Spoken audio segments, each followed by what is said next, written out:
Recently, I think most Chinese would like to thank an Englishman, Stuart Adams, who is the inventor of ibuprofen. This passage has recently gone viral on Chinese social media. A box of ibuprofen sustained release capsules now only costs about 20 yuan. This is an affordable medicine that every Chinese can afford. And all this is thanks to the kind gentleman. To everyone's surprise, he gave up the patent fee. All his life, he lived in a small house in Nottingham. When he was sick, he would also come to the pharmacy and buy ibuprofen like ordinary patients, even though he brought this medicine into the world. At present, many Chinese are struggling as the latest COVID-19 surge triggers widespread medicine shortages. People have been rushing to buy ibuprofen, cold medicines, and COVID testing kits amid reports of shortages. Especially ibuprofen, which has been very popular in China recently. The real reason why ibuprofen is so popular is because of its miraculous effect on people's pain relief at the moment when the virus raids. Many Chinese even call it the secret weapon for life extension. Some Chinese netizens even joked, which posture is more effective for ibuprofen? It has been in the market for 53 years, with an annual output of 15,000 tons. In China, where the epidemic broke out, ibuprofen has become an essential medicine for every family, helping many people relieve their pain. However, compared to the fame of ibuprofen, his inventor has been unknown until now in China. It wasn't until his death in 2019 that the name Stuart Adams gradually came into the public eye. And what is even more surprising is that the success of ibuprofen is actually related to a hangover that Adams had in his early years.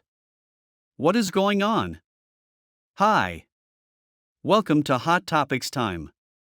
In today's video, let's talk about the story of the inventor of ibuprofen. Adams was born in Northamptonshire, England in 1923. He chose to drop out of school when he was 16 years old. What he didn't know is that his choice opened the prelude to the invention of ibuprofen.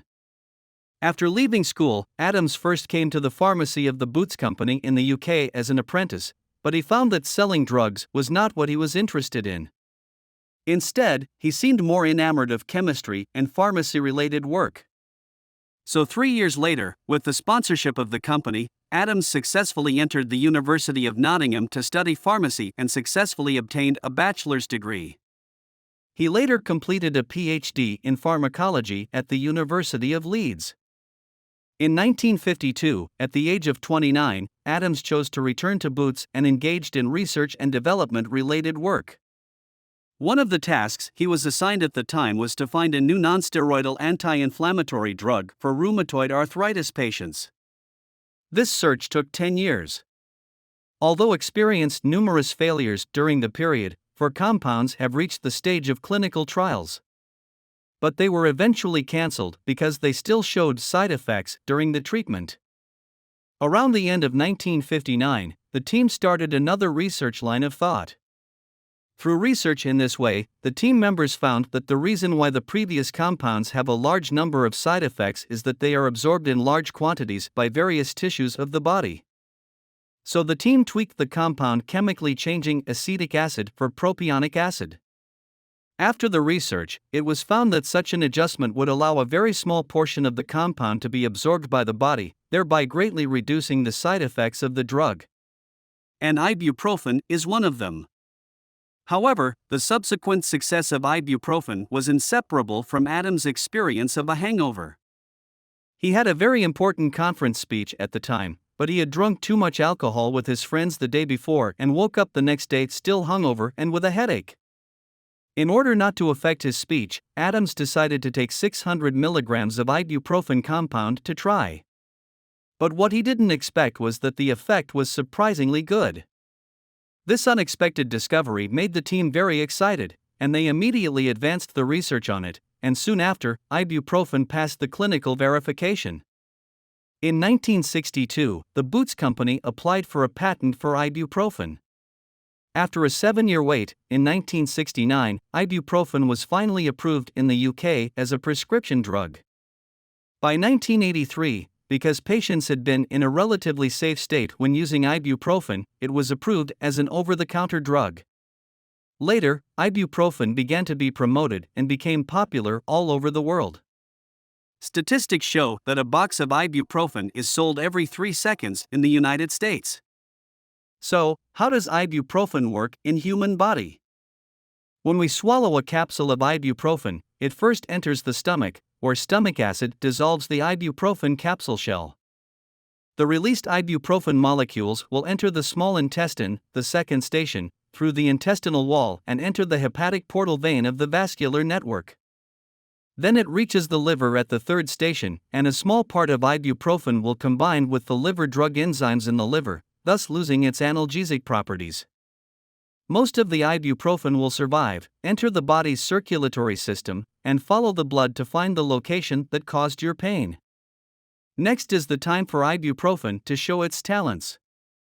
After discovering the source of pain, ibuprofen will fight against the specific target molecule that causes pain, prostaglandin, and control the cyclooxygenase that synthesizes prostaglandin. As the source of prostaglandins is cut off, less and less pain-causing prostaglandins remain in the body. The whole process takes about 1 to 2 hours to complete, and then ibuprofen will return to the liver from the blood circulation, convert into metabolites, and be excreted through the kidneys in the form of urine. So far, the pain in the human body has also been relieved. However, ibuprofen is not a panacea. There are a few points to pay attention to before taking it. First, because the analgesic principle of ibuprofen is to inhibit the synthesis of prostaglandins, it means that it is only effective for pain caused by prostaglandins. For example, taking ibuprofen for stomach cramps is useless. Second, ibuprofen has obvious side effects on the digestive tract. This is because the cyclooxygenase that synthesizes prostaglandins is actually divided into 2 categories, one of which protects the mucous membrane of the digestive tract and is a beneficial ingredient to the human body, but it is often accidentally injured by ibuprofen, which also leads to some gastrointestinal problems. For example, some people with a weak stomach may get ulcers or bleed as a result. Okay, one more thing. After inventing ibuprofen, Adams applied for a patent, but soon after, he made the formula public without asking for a penny of patent fees. Any pharmaceutical factory in any country can use this formula to make ibuprofen and sell it as a product. Some people estimate that this caused him to lose at least several $billion in income. In 2019, he died at the age of 95. Before his death, he had been living in a small house in Nottingham and had no wealth. What I want to say is that, when the epidemic is still raging today, every one of us who has relieved our pain by taking ibuprofen, and everyone who feels a little at ease because of having a few boxes of ibuprofen in his hand, should sincerely thank this old man who has benefited all mankind. Okay, that's all for today. Please put your comments below, and share your insightful ideas with other people. Thank you so much for your continuous support. Your precious time with us is highly appreciated. Hot Topics time to explore the wisdom behind the news. We will see you in the next video.